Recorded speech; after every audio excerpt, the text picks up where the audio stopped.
to record. So I'm going to begin that recording right now. Again, as Brianna said, these recordings should be available when probably in about 2 weeks.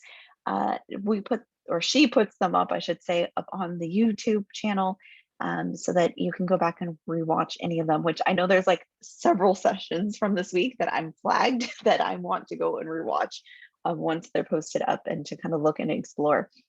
So I'm really excited for that. But today we're going to talk all about authentic conversations with StoryCorps and how we can build those authentic conversations. So for today, we are going to be learning about what the StoryCorps and the Great Listen project is, and then navigate StoryCorps and other recording tools to create authentic and meaningful digital media. So how we can use these conversations to build patience and empathy, but then also how we're using the technology to kind of record these, and the importance not only of having the conversations, but having these kind of recorded histories. And so we'll be going over all of that today. It's gonna be kind of a loaded session with it. Like I mentioned in the slam, StoryCorps' mission is to preserve and share humanity's stories in order to build connections between people and create a more just and compassionate world. And it's to remind each other of our shared humanity, to strengthen and build those connections between people, to teach the value of listening, and to weave into the fabric of our culture the understanding that everyone's story matters. And so I really want my students to walk away from my class kind of knowing how to listen to people, how to have conversations, especially after this last couple of years that we've had. One of the things that my students walked into my classroom in August, they said we forgot how to talk to people, we forgot how to have conversations, and they felt really awkward having conversations with people again. And so we really work on building that up and to having going over listening skills and how to have these authentic conversations with people. And so that is one of the goals for my classroom. And so StoryCorps is a really great way to build up those skills and to hear other people's stories. When I taught English, especially when I taught 10th grade English, and it's all about cultural identity, StoryCorps was a great way to bring in those connections too, and to listen to other people's stories and talk about other people's cultures and their cultural identity as well. So we can really tie it into the curriculum. Now I teach Avid, and it's still a really important skill of having these connections and being able to listen to each other, to being able to sit and have conversations, and to be able to really talk to one another. So here are two examples I'm going to show of StoryCorps, and we'll look at the website too in depth. But like I mentioned in the slam, there's multiple ways we can access StoryCorps. And so one of the really cool things about StoryCorps is that they animate a lot of their interview segments. So they take the interviews from people and they'll actually animate portions of it and create these kind of stories. For my students, this is also a pretty easy way to access the material in the interviews. And one way that they I kind of use it as an entry point is showing these animations, because it tends to keep my students a little bit more engaged. But then StoryCorps also has these the actual interviews themselves too. So we kind of go back and forth between both the animations and the recorded interviews when we're listening to them. So we're going to watch one and we'll listen to another one.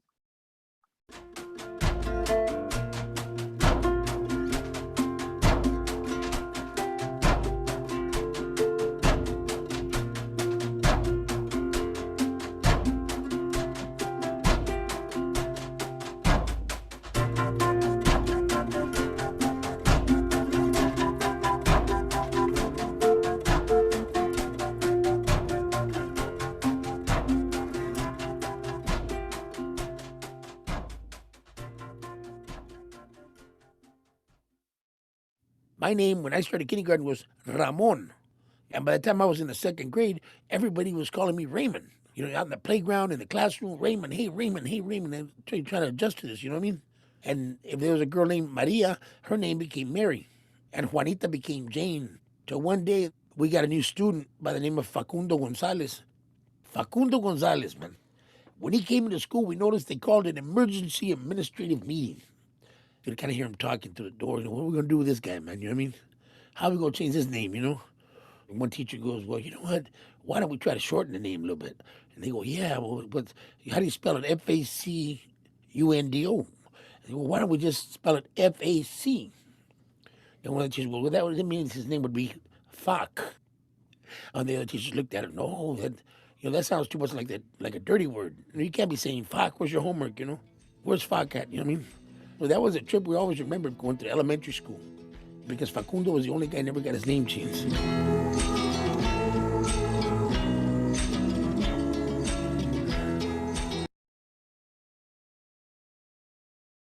So obviously that one's a little bit more humorous, but it really captures my students' attention, of course. And then we also talk about like how while like, this is a humorous story, what is the deeper like implications of this story and how like what does that actually mean? Like what did it mean like to change their names and like that cultural like significance of that? The second one we're going to look at is the interview. And so one thing that I really like about the interviews, and some of the animations, like I watch all the way through, like through the credits, because it includes a lot of them include photos of the actual people that were interviewed. And so I like, again, to make like that personal connection with it. So one thing I do like about like the interviews is that they often include lots of photos with it. So we'll listen to the interviews and then we'll like kind of look at the photos and kind of see more. Again, we're making those connections. We're really kind of seeing the person with it. So here's our second story we'll listen to. This is a conversation between two friends who grew up in Alaska. Greta Bergman is Gwich'in, and for years she wanted facial markings, a once banned practice for Indigenous women. But in 2016, she became one of the first in the Gwich'in Nation to get tattooed. And they are strong lines, bold lines, no fooling around lines. There are no bullshit lines. She sat down for StoryCorps with Inupiaq artist Sarah Whalen Dunn, who gave Greta her markings. My dad would have hated it. He would have looked at me and he would have said, "What the hell you do that for?" You know, my dad was beaten in school for speaking his language because being Native was the worst possible thing you could be. And so I didn't know anyone who had their traditional markings.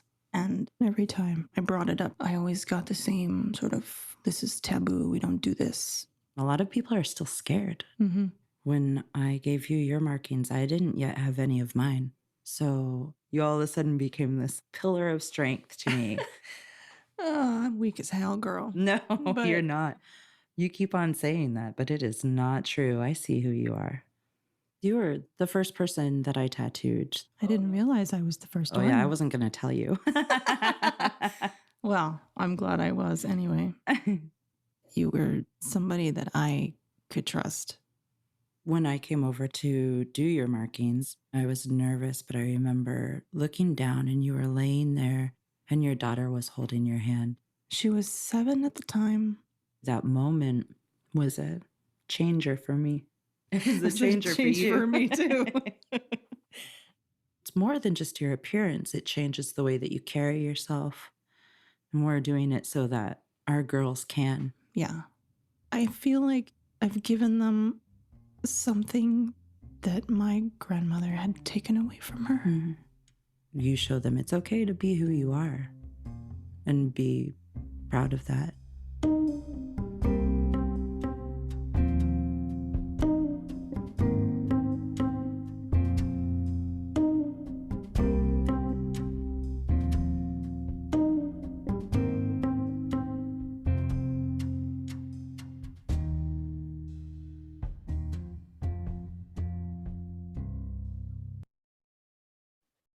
So one thing with StoryCorps, they do have a whole website of stories that you can go through. So the main page will, and if you go to the next slide, it has the links to the StoryCorps website, or it's just storycorps.org. And one of these, or a lot of these stories, it changes quite frequently. So if you just go to the homepage and like click on one of the stories there, it changes pretty often. And so you can kind of see that. There's also like the StoryCorps classics, like No More Questions is a really like humorous one. It's like they interview their grandmother. And she's like, no more questions. Like she's like pretty hardcore grandma. Um, and then we also have like Joe and John, who is part of the 9/11 initiative. And so you can really kind of get like kind of this variety of different stories, some sad, some not, really looking at these. And so you can look at the StoryCorps in a couple of ways. You have your stories here. So you can look at your animations. If you wanted to just show like animated shorts or have students just look at animated shorts, you can look at it through here. You can also look at it just through the podcast if you want to like kind of search more of the podcast stories and look at stories that way. You can also discover stories. So if you have like a certain thing that you're doing. So like we have taken one small step with StoryCorps. We have the American Pathways, the Military Voices Initiative, like the Road to Move Us Forward, like Road to Resilience, the Stonewall Out Loud. There's a ton of different initiatives, and it seems like they add them pretty frequently. With the kind of, I think one of the main ones is being the 9/11 one, of adding a story for every life that has been lost in 9/11. But lots of different types of initiatives too that are going on in StoryCorps that they're trying to kind of build up. So I really, really like this because it's giving that personal stories to history. So like on 9/11, like we will go through the 9/11 stories and not only talk about like the big like cultural significance of like 9/11 and like the impact and like what it was, but then also like listen to some of those personal stories from people who like experienced it or who lost their lives or lost a loved one with there. And then of course we have like stories like the StoryCorps Justice Project and things like that. So again, it's kind of giving those personal stories to kind of bigger topics that students might be hearing about or like might be learning in other classes or learning in your classroom. And so I really love StoryCorps because it's helping to preserve those stories of our time. And I really, to talk about the historical significance, to be able to have those personal interviews, like what a gold mine we have here. So looking at StoryCorps, where I want to spend most of today is just how I use StoryCorps in my classroom. So the main way that I use StoryCorps, or for one, the simplest way is on Fridays. We watch or listen to one or two StoryCorps. So that's how I start my class that day. So like after announcements or whatever, we'll just sit and watch or listen to it. And honestly, like I don't have an assignment on those StoryCorps days. We are just listening to it. We take about 10 minutes to listen to like one or two or three if we have time. And we just listen. I don't assign anything with it. We just listen and watch it. I picked Fridays because for me, StoryCorps is partnered with NPR. And so on Fridays, like around 7:15, 7:20, they have the StoryCorps interview played on the radio. And so it's kind of also a reminder for me, like, oh yeah, we're doing StoryCorps today. As I'm driving into work, I can be like, oh yeah, we're doing that. And then there's not much prep that I have to do for it. I can just go to the website and the story that's on the radio is a story that's there. And so I can just click play and have it.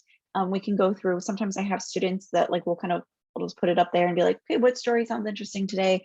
And we'll go through it. So that's the simplest way that I embed StoryCorps in my classrooms, is just getting them used to hearing stories. And especially at the beginning of the year, I make this make it consistent that with StoryCorps Fridays, we're just listening and watching these stories, and then we'll start scaffolding and kind of building in more like assignments like with it. So one of the first assignments that we'll do with it, and again, I kind of build it up. So after a couple weeks of listening to StoryCorps, or depending on your timeline, you can modify it or whatnot.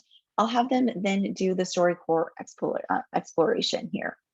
And just a note with my stuff and what I have embedded here, this is a template preview. And so you can just use the template. So you can go ahead and like, it'll create it and then like you can just modify it and add it to your drive. But if you didn't want to add it, sometimes like I think there's like so much stuff and then I forget where it is and whatnot. So if you want to just preview it, you can just preview the slides here. But if you want to use it, just click on this use template here and it will make it your own. So with that said, there's three main things that I have students do when we explore StoryCorps. So the first one is to learn about the mission of StoryCorps. The second one is to explore those StoryCorps stories. And the third one is I really want like classroom community where they're communicating a lot with each other. So we post on a Padlet, and then we can talk about it later, depending on the year and what I have going on that year. So the first one is to watch the mission of StoryCorps. And then with my English teacher background, I want them to synthesize materials. And so I also have them read the mission statement that we read earlier. So they just watch the quick video about like what is the introduction of StoryCorps from the founder of StoryCorps. It's like 1 or 2 minutes, and then to read the mission statement. And then based on those 2 texts, what is the purpose of StoryCorps? I also include the video transcript in case they want to read it too.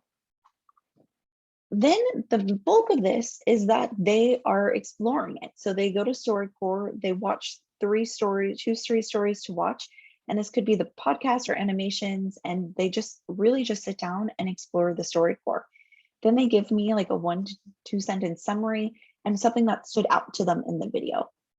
So really kind of starting to kind of just explore StoryCorps, kind of thinking about the videos, really kind of picking stories that they're interested in.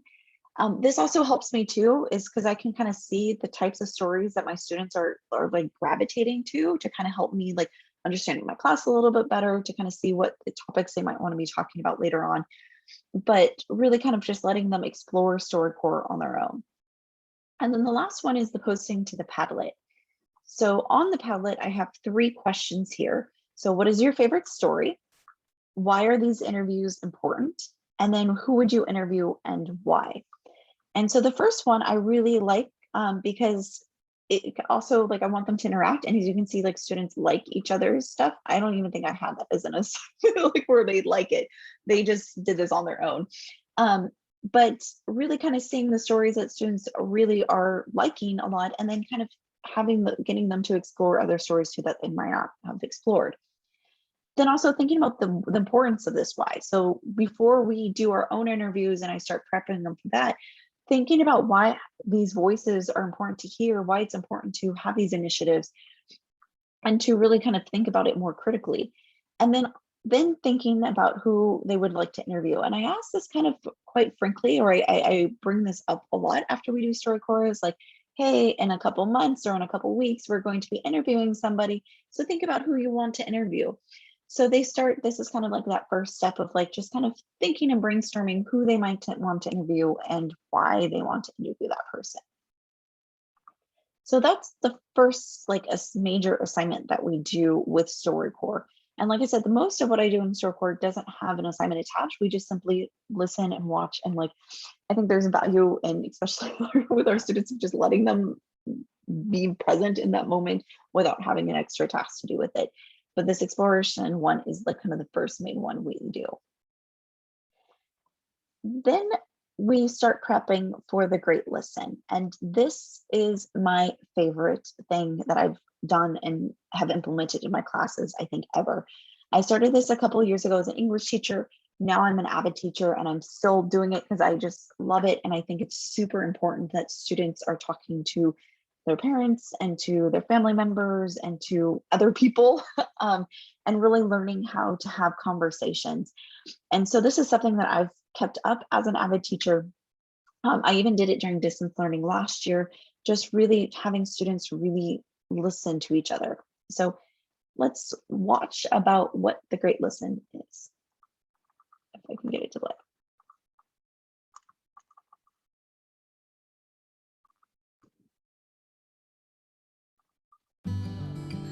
We can find wisdom and poetry all around us.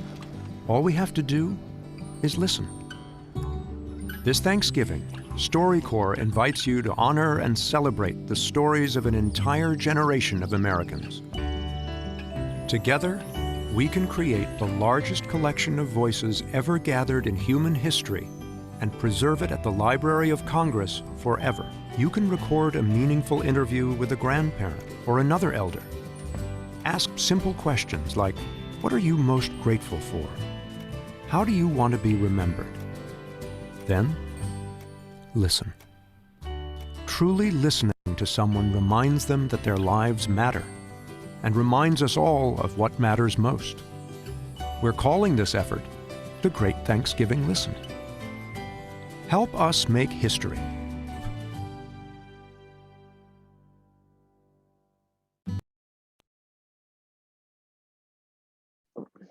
keep raining down mute. The joys of virtual of virtual worlds again. So we kind of, after we've done StoryCorps for a little bit, they've had the introduction to exploring StoryCorps. As we start getting closer to Thanksgiving break, we'll start talking about the Great Lesson and kind of looking at what the Great Lesson is. Now, StoryCorps has a ton of resources already embedded for the Great Lesson. So you can just like guide students to the website, like bottom line, you could just have them go to the Great Lesson website and have them kind of like do it on their own, kind of just with StoryCorps with it. I personally scaffolded, so I took a lot of these resources and then I just scaffolded for my students to make it a little bit easier with it. And so the way that I did it is I created this digital notebook. I totally revamped it this year into a digital notebook.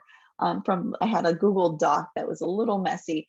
So I revamped it this year into this digital notebook, and it worked really well with my students. In fact, so well that part of this time I ended up getting sick for most of the week that I had planned, and I decided to go through it anyways, and students were able to kind of go through it on their own with the sub without much guidance from me, which good or bad, but like it really worked really well in my classroom this year, even if I like couldn't be there with them in person and had to like kind of do things remotely with them. So with this project is I let them know like over fall break that they're going to interview a person so they can choose interview. So we've talked a lot about like in preparation for this, I've mentioned it, we talked about it, you know, like when we watch StoryCorps on Fridays, like, hey, we're going to be doing this project, I'm going to tell you more, but think about that person you're going to interview. And then about the week before Thanksgiving is when I implemented this particular project. You could really do it at any time. And one thing, StoryCorps, they choose to use Thanksgiving break as kind of like their big push for this, but you could do this anytime during the year. And that's one reason that I've titled this based on their website, The Great Listen instead of The Great Thanksgiving Listen, is just because it really can be implemented at any point in the year. In fact, I might do this again in the spring semester because I have sophomores, we are practicing these skills, and just to see like how their skills improve, or, you know, there's a couple of students that were like, well, I want to interview this person now, and like, or I wish I could interview this person too. So I might do it again in the spring semester as well. But with this, I broke this down by the days of the week. And so Monday, we just did the introduction to the Great Listen. On Tuesday, we talked about making an effective interview and prepping for a practice interview that they did. Wednesday was practice partner interviews. And then Thursday and Friday was all about like just prepping for the interviews. So giving some time to really like put their main interview together. And then last bit was the actual interview and reflection bit. So I lost my chats here, and feel free again to stop me. This is going to be a lot of like me talking right now, but feel free to at any point to stop me with any questions, unmute and talk as I kind of go through this. So if you have any questions, like feel free like to chime in at any point. But so looking at this breakdown here, we have just the introduction. So again, reading and looking at these sources. So I put the video that we just watched, and then also this article or this TED blog that talks about the anniversary of this project, of the Great Listen project, and kind of talking from the TED Talk from the founder about like why he thinks it's important. So again, I really like want to emphasize like synthesizing multiple sources in order to come up with their claim evidence and reasoning. That's the English teacher in me.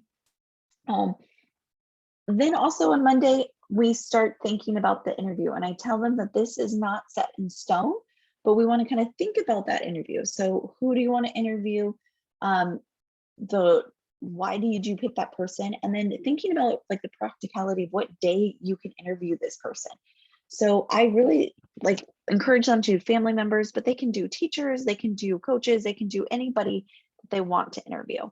I even like tell them they can interview like brothers and sisters. The interviews like are a little weird with the younger brothers and sisters I found, but I give them that choice too. So they really can interview anybody that they want to. And some questions like thinking about practicality. Again, is this somebody you can interview next week, like within our time frame of the interview? Can they set up a Zoom call with them or see them in person? Is this somebody that you are that would be willing to talk to you and that you have a connection with? Because that's really important as well. Then on Tuesday, we go through tips of having an effective interview. So there's like a couple of videos. These are 2 videos of how to have an effective interview. They're really short. And then also recipes for success on interview day, which is like more of an article. So we watch this as a class. They take notes as they're watching and then a quick summary. And then I have them pair share and kind of think about what makes an effective interview. And then also on Tuesday, we prep for our partner interviews. So I have them go through a practice round with a partner. So they pick 4 questions. StoryCorps has questions already embedded. So that's one reason I love StoryCorps, is because there's so many resources out there. And so one of the resources is this great questions list. And so it has questions for anyone, for grandparents, for growing up in school, for family heritage. So students don't have to come up with questions on their own unless they want to. They can choose from these lists, and it's pretty extensive. So they can kind of pick and choose which questions they want to ask based on that person. And then the following day on Wednesday, we do those partner interviews. So I have them actually pair up with somebody. I do want this recorded, and so just to kind of practice being recorded. And so we use Flipgrid to record the interviews, and they record their interviews. They kind of practice taking turns, like ask, or like I have it so like, okay, partner A is going to be doing the interview first, and you are conducting the interview first, and then we switch. And then they do a reflection. So again, this is just to really get them practicing those interview skills and to see that it's like conducting interviews can be kind of difficult. And so thinking about like, what is one thing your partner did during the interview that was effective, thinking about the challenges or surprises, the significance of what they talked during that interview, and then one thing from the practice interview that you would like to remember. And so, really kind of thinking about things that their partner, as being an interviewee, what was kind of uncomfortable, but also as an interviewer, like what were the things that worked well and didn't work so well. So really doing those practice interview. I also really like this portion because it's all about building those classroom connections in the classroom community. So this is one way we do it, is just to have those practice interviews.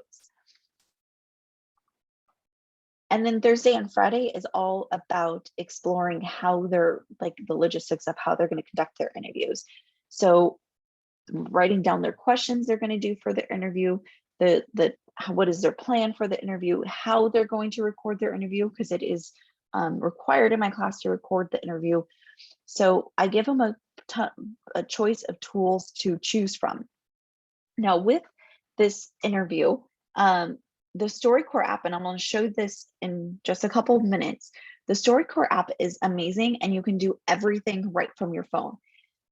The really awesome thing about the StoryCorps context, and bringing this back to like digital citizenship, is that these stories are then archived as well. So once they save it and make it public, these stories will can be uploaded to the Library of Congress on their online archive. And so really, again, we want to talk about how important stories are and how important their stories are. And so we talk about like, how cool is it that like future generations can like look up your interview and see this interview. And like just how amazing that is. This does scare some of my students though, so that I do give them some other choices. So pretty much anything that they can record on and share with me, I let them do. So they can use like their voice memos app on their phone.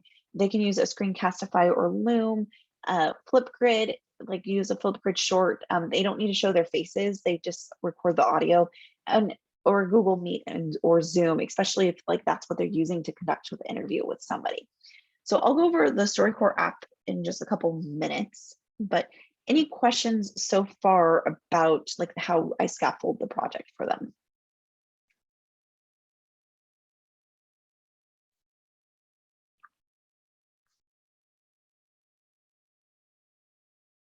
All right, I'm gonna keep going.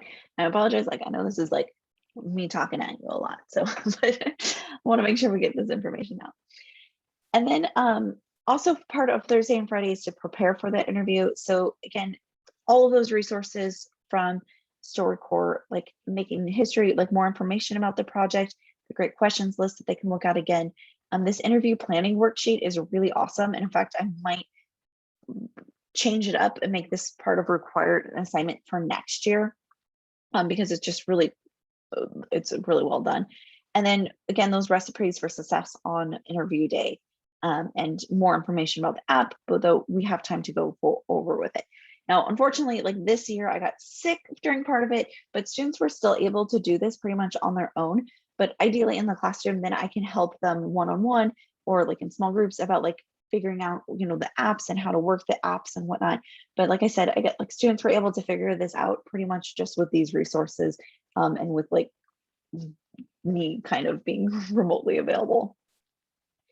And then the interview and the reflection. So this is the meat of it, and this is what I actually grade during as like their final project for here.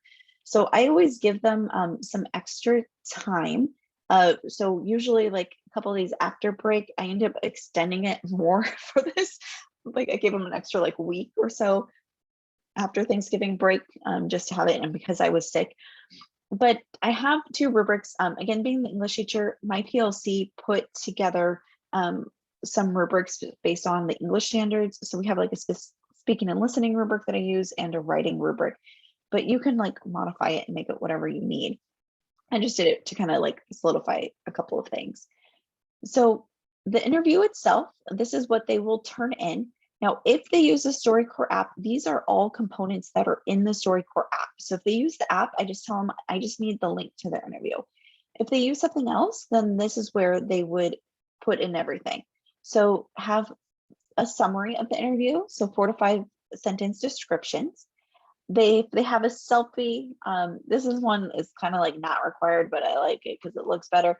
But they have a selfie or a picture of who they interviewed just to kind of have it on record. And then I give them an example too. So this was just a quick example that I created of what I'm kind of looking for, or like what StoryCorps is looking for if they're using for the app of the summary. And then I'll get to the reflection in a little bit. So the interview itself, just having links to everything in a summary of it. And then the last bit is the reflection. And I let them choose like 4 questions to write their reflection on, just to kind of think about how did this go? How did the interview go? What made it? You know, what was their process? And students are pretty honest in this reflection.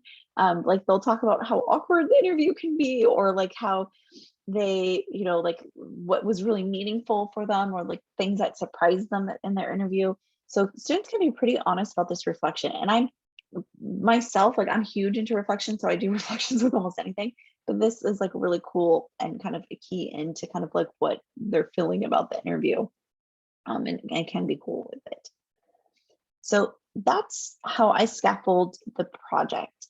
And again, all of these resources are available on the Great Thanksgiving Listen resources. I just wanted something that like for my brain, like scaffolded more by day, and then to give a chance for those practice interviews to build classroom community. All right, so before I get into the techie one, maybe let's just put in the chat like how, or like any questions that you might have, how might you use StoryCorps so far in your classrooms? But if you just want to put in the chat any questions or just how you might be using StoryCorps in your classroom.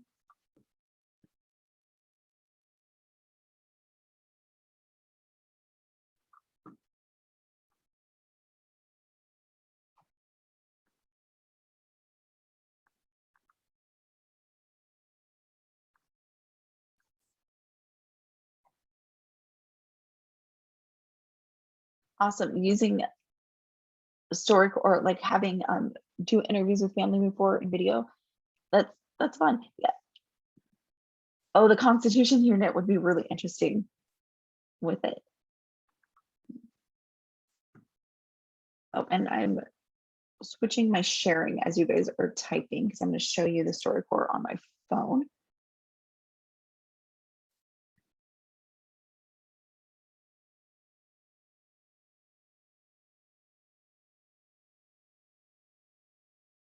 Oh, awesome. To see like what those, yeah, to do interviews with the immigrant next semester. That's awesome. And it's really cool. Like the thing, like again, what I really love about StoryCorps is that it's all okay. You can see my screen now. That everything is just there. Like it's all embedded within. So like, especially, I'll show you guys the app right now. You're looking at my phone screen. But with the StoryCorps app, everything is right there for them. And so they can easily just kind of do everything from the app. It does get a little tricky, and I'm going to talk about some of the trickiness with it, and another reason I allow other tools for it. But it's just awesome how like everything is just like there's so many resources, like, and especially looking at like tips of how to have effective interviews. We talk about pausing and your body language a lot, and then also the importance of follow-up questions and how to have those follow-up questions. Oh, and love the idea of interviewing a family member in Spanish. That's awesome. I allow my students to do the interviews in English or Spanish, and StoryCorps encourages multiple languages too, because they want the fabric of what makes the US the US. So I love that. But yeah, I allow my students to do these interviews in English or Spanish. I personally do not speak Spanish, which is like my issue, but like I allow, you can easily tell with the cadence of, even though I may not understand everything they're saying, the cadence of the interview, like if there's like pausing when they need to pause, or like if it's still an awkward conversation, or if they're not asking up those follow questions, you can still tell. But yeah, I allow my students to do these interviews in English or Spanish, because to me, it's more important that they're capturing that interview, that they're having that conversation with whoever they want to choose first.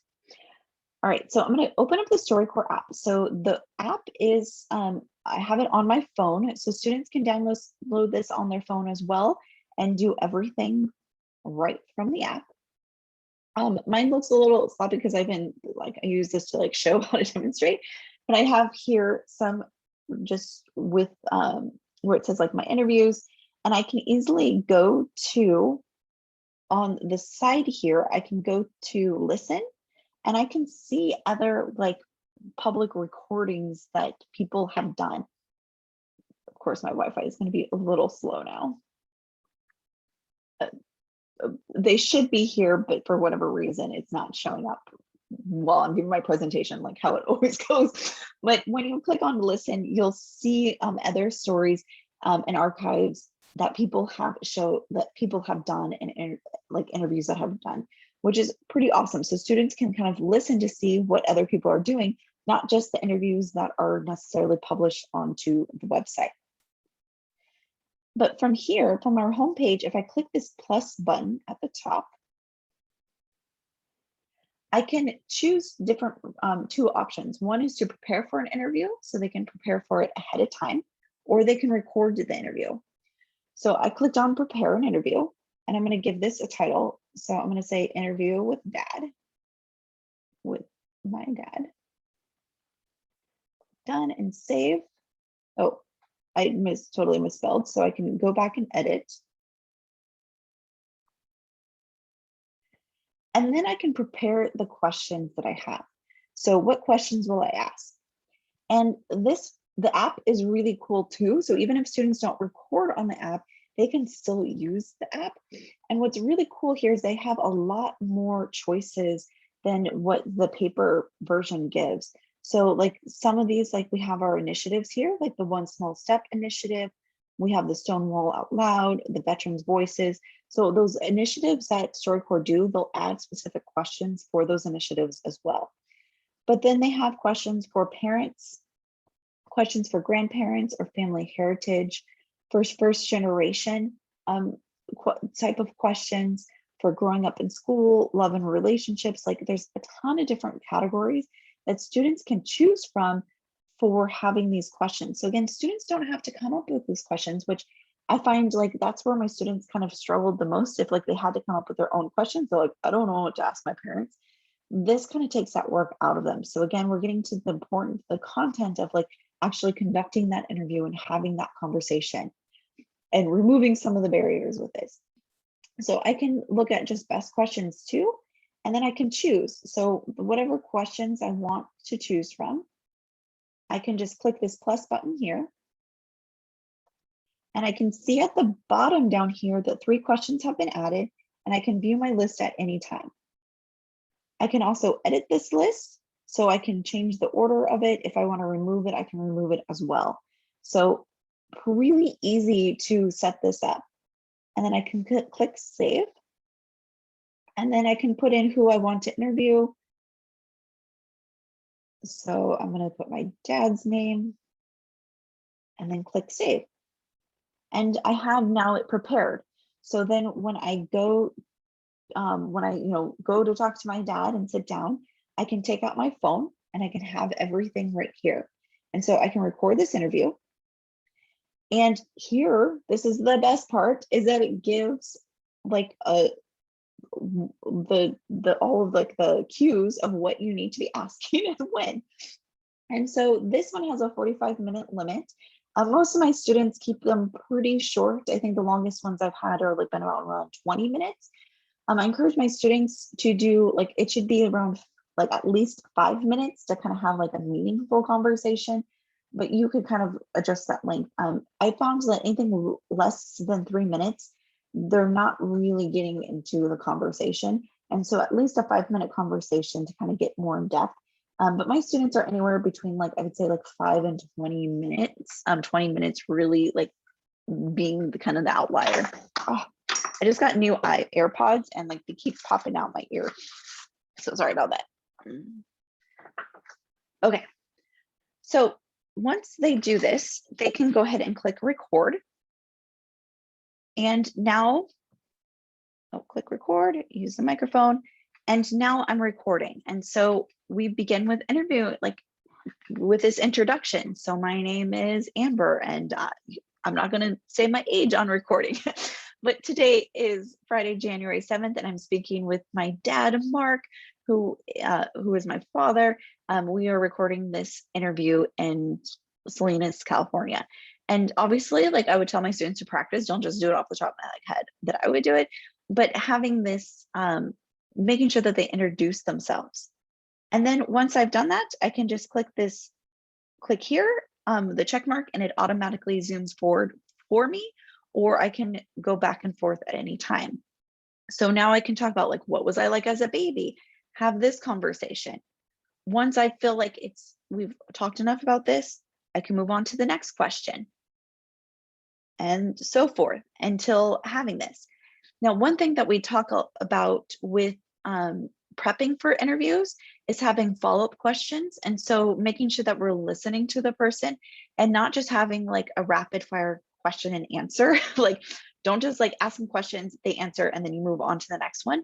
Like try to incorporate follow-up questions with this. So when they like really listening and taking nuggets of what they said and kind of like, can you tell me more about this? Or, whatever those, we talk about like some follow-up examples as well. So those you can't really prepare for because it's really dependent on what the person says, but we do talk about that when we're preparing for the interviews. And then once you can pause this at any time. So if like the person needs to get up or whatnot, you can pause it. And then once you're done, you click done. And then here it's all the same things that I put into my document. So they can take a photo, they can upload a photo, they can also skip this step. And then again, all like the things that I added into the scaffolding digital notebook. So having a summary, keyword, recording location, who it is, and then they save this. Now I'm gonna jump back and share back to it. But they can save this as a private one. So if you don't need the recording, you just want them to kind of do this. I don't know how exactly you show proof, but they can just do this for their own selves and have this. I think they can also download the interview afterwards. So if they want to keep it private and just download it and share it with you, that's fine. But I do encourage my students to share this publicly, like as long as that other person is comfortable with it, to share it and make it part of the fabric of the StoryCorps initiative, and to have it saved and to like make their stories like part of this project or this greater project. But again, I give my students choices, so they can choose to have it public or not. They can choose to use the app or not, depending on how comfortable they and their interviewee feels. I do also talk to them about they need to talk to their person, make sure that they're comfortable with being recorded, make sure that they're comfortable if they do share this publicly, that they have permission from that person to share it publicly. So we talk about all of those like digital citizenship things about how to make this and how to do this. And then let me stop sharing my phone now. Let me get All right, and so the app I do encourage them to use because it's all right there. And so they do need to publish it if they're using the app, and then they'll just give me the link that's there, that's with it. And so that's pretty much that's the main project and how like awesome it is. For feedback from my students, talking about e-portfolios, I feel like all the sessions are like intertwined. I have my students do an e-portfolio at the end of the semester. And so with this, I have them looking at choosing, or I have them give me feedback. And so for each class, they choose the assignment that was the most meaningful for them or the one that they're most proud of. And so this was just some of my students' feedback about the portfolio, a lot, or about the StoryCorps project. A lot of students chose this project as the one that they were most proud of. And so just, I'm not going to look at all of it, but looking at a skill this assignment taught me was to have patience, because I have to have my patience, a lot of patience with my family members, since they rarely get interviewed and didn't really know how to react to my questions. And then looking at, I asked good questions, kept this conversation flowing, and got to learn more about my family. Some challenges I faced were not to interrupt, because while having the conversation, there were some times where I wanted to ask questions, but then I remembered that the point of the assignment was to share their story. So really thinking about what it means to listen to somebody else. And then looking at this project was for me to learn how to listen to someone and how to interview someone. And this is just like the project that they're proud of the most. And I think this, the students finding meaningful because these are conversations that they're not necessarily having with their family members, and a chance to connecting with them. A couple years ago, I had one of my coworkers' sons in my class, and they ended up having a really long interview. And his son and my coworker came to me like individually and just said like how much this assignment and this interview really meant to them, and to have that and to really have that connection and that recording of that person in that interview, and how much that meant to them. And so really just thinking about assignments too that are beyond our four walls of our classroom, and what we're doing to build those connections with their family, with the community, with each other, and to kind of build those skills like empathy skills, but then also teaching those digital citizen skills about what it means to publicly share something, what it means to use these tools to as a resource to archive their own histories, and how that history is part of this bigger fabric of our community. So that's the StoryCorps. So if you guys have any questions, let me know. I know I just talked a lot. So if you guys have any questions, feel free to unmute, to unchat, and whatnot.